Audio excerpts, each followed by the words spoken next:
गोवा की पॉलिटिक्स में जो अनस्टेबिलिटी थी उसको बीजेपी ने समाप्त किया और गोवा को एक विकास के नए पथ पर भारतीय जनता पार्टी लेकर गई। गोवा का चेहरा बदलने का काम भारतीय जनता पार्टी ने किया है। विशेष रूप से हमारे मनोहर पर्रिकर जी, उनसे लेकर तो अभी के हमारे मुख्यमंत्री डॉक्टर प्रमोद सावंत तक एक जनता में अच्छी छवि वाले मुख्यमंत्री ये भारतीय जनता पार्टी ने गोवा में लगातार दिए हैं। किंतु जहां एक और भारतीय जनता पार्टी गोवा के विकास के लिए संघर्ष कर रही है, वही अन्य दल ये केवल भारतीय जनता पार्टी के साथ संघर्ष कर रहे हैं। और अगर इन दलों का इतिहास हम देखें, कांग्रेस पार्टी जिसने कई सालों तक गोवा पर राज किया,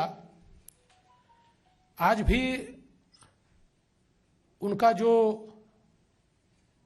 2007 से 2012 का शासन अगर हम लोग देखते हैं तो दिगंबर कामत जी के नेतृत्व में उस समय की कांग्रेस ने जो गोवा को सरकार दी, गोवा के इतिहास में सबसे ज्यादा घपले घोटाले ये कांग्रेस की सरकार में देखे एक दिन ऐसा नहीं जाता था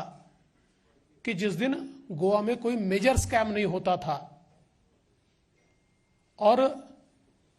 गोवा की छवि को कांग्रेस ने पूरी तरीके से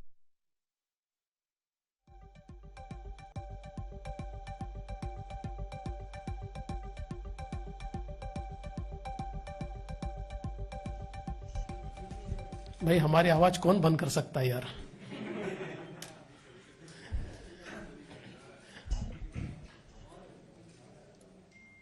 इन पार्टियों को, विशेष रूप से कांग्रेस को, इसलिए गोवा चाहिए कि फिर एक बार उनकी लूट की राजनीति वे शुरू कर पाए और गोवा को पैसे बनाने की मशीन के रूप में, फैक्ट्री के रूप में कांग्रेस पार्टी ये देखती है। और वैसे भी नेताओं का भी कांग्रेस से मोहभंग हो गया है, क्योंकि बड़े बड़े नेता कांग्रेस छोड़कर चले गए, कुछ इंडिपेंडेंट लड़ने की कोशिश कर रहे हैं और जनता का भी कांग्रेस से मोहभंग हो चुका है। इसलिए कांग्रेस कोई भी क्रेडिबिलिटी गोवा के मन में तैयार नहीं करती। अभी गोवा में तृणमूल कांग्रेस पार्टी भी आई है और उन्होंने एक गठबंधन भी तैयार किया है। वहां की जो महाराष्ट्रवादी गोमांतक पार्टी है एमजीपी, उसके साथ ये गठबंधन तैयार हुआ है। तृणमूल कांग्रेस के आने के बाद जिस प्रकार की राजनीति टीएमसी ने की, गोवा ने उस राजनीति को पहले ही नकार दिया। जो एग्रेशन उन्होंने दिखाया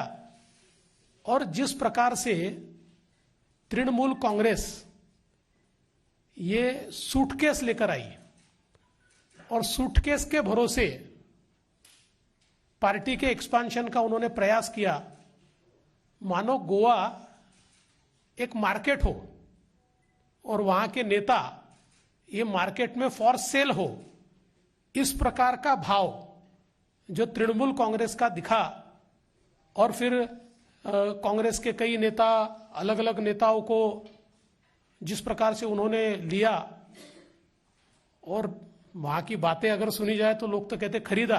पर ठीक है, मैं ये कहना नहीं चाहता हूं, लेकिन बावजूद उसके अब लोगों के मन में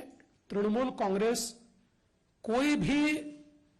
कॉन्फिडेंस इंस्पायर नहीं करती, क्योंकि उसका जो स्टैंड रहा है तृणमूल कांग्रेस का, लोग ये समझते हैं कि इनका स्टैंड ये anti Hindu, anti national and anti democratic है। बंगाल के चुनाव के बाद जिस प्रकार का बर्ताव तृणमूल का रहा है, गोवा के लोग ये मानते हैं कि ये पार्टी गोवा के लिए सूटेबल पार्टी नहीं है। और दुर्दैव से गोवा की होम ग्रोन पार्टी जो है एमजीपी, इन्होंने उनके साथ अलायंस किया